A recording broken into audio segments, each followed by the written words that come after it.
भी तो सही जवाब दिए थे। मर्दा के मरम मर्दा जनी है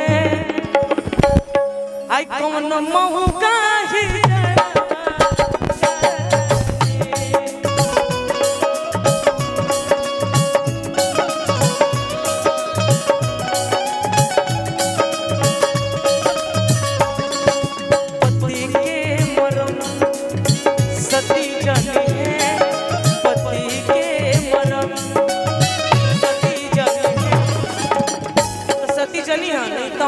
कहीं हम कौन महू काही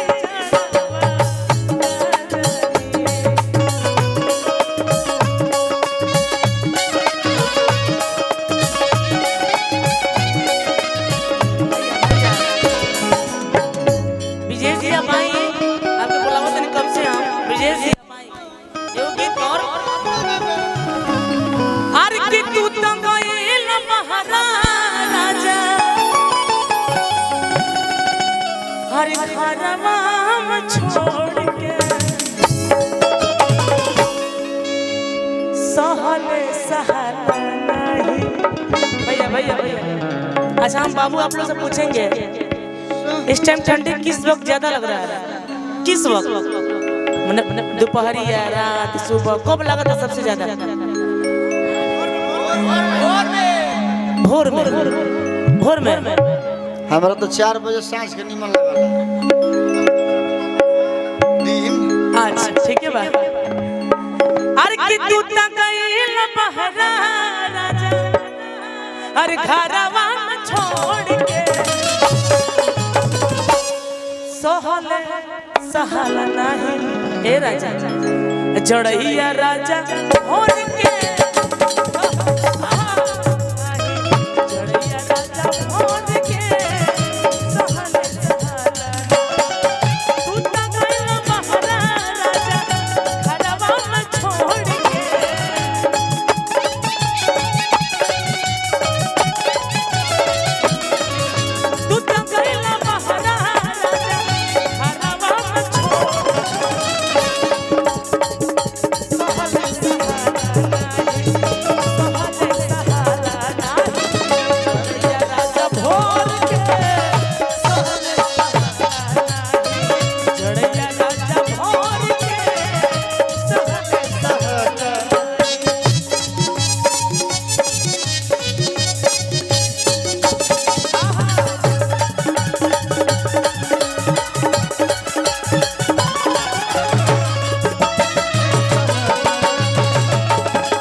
मर्दे की शिकायत कर ली मर्दे से कोई असर कोई सन पाड़ा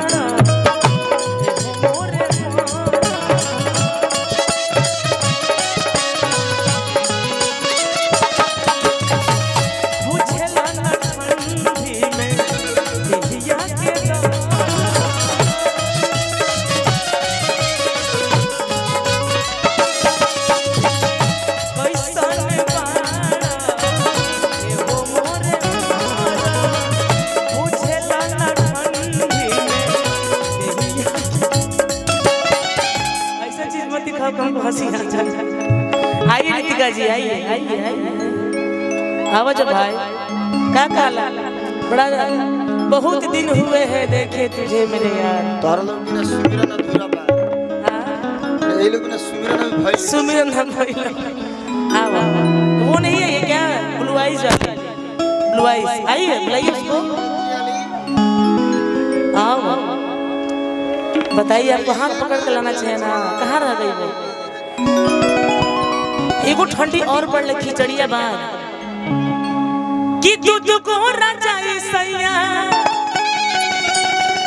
अरे सुती ल जोड़ ऐसा नंबर तो जरूर आइले एगो दूगो रजाई ओढ़े के पड़ल एगो नीचे बिछा के एगो ऊपर से ओढ़ के आइए ना रितिका आइए ना कि दूध को रजाई सैया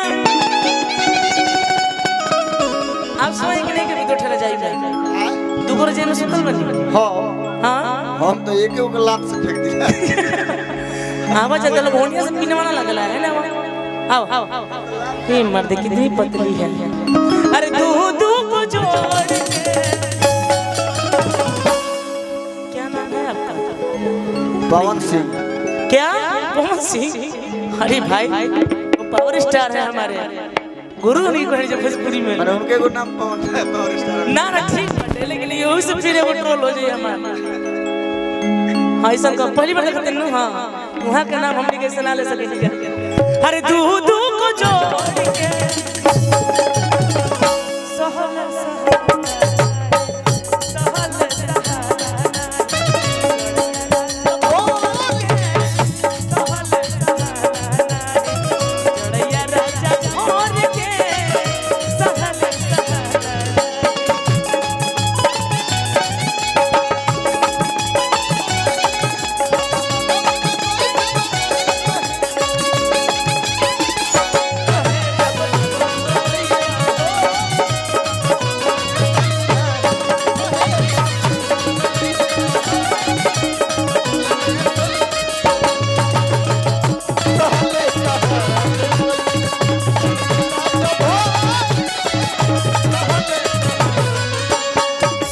उमेश जी हमारे कहाँ है गार्जियन? उमेश जी काम बराबर एंकर नहीं कहते हो कमा करे उमेश जी गाड़ी सब नीचे उतरवा दीजिए। उमेश जी गाड़ी नीचे उतरवा दीजिए सब। गाड़ी पर से नीचे उतरिए। नहीं गाड़ी नीचे उतरवा दीजिए। गाड़ी जितने रोड पर खड़ी है उतरवा दीजिए।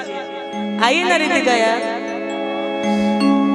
गाड़ी पर से नीचे उतरिए। कितने बजे की आई हैं आप? आइए इतनी खूबसूरत नृत्यांगना वो कलाकारी का संजम कलाकार का इज्जत ना करो। 2:30 बजे आके नहाए चल गई है क्या करो। वो कलाकारी का संजम कलाकार की इज्जत ना करो। हम तो हमेशा आप आके बोले हैं लेकिन ते हम तेरे तेरे कह दिया ला सा। ओहो चली आई हर की मरला चटका ना हवा हर पीछे रे समनवा अरे सब कर समान आ सहब छोड़ाइबे बलमवा। एगो लड़की के लेगा कुछ बोल देता टे भाव करो मार के। हाँ एक चटकन दो। अरे काहे खातिर मारी हमनी बताइए ना बाबू भैया हमनी से ना हो पाए लेकिन गाना पकड़ के हमनी क्यों जाना जाए। हां अरे की मरना चटकनवा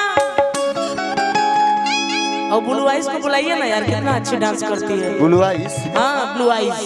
वो कहाँ से आई? बहुत अच्छी आई है नृत्यांगना एक्टिंग। अरे पीछे रे समनवा आ सब कर समान हेने आवा आ दूसरा लड़की रहे तो कहे सब कर समान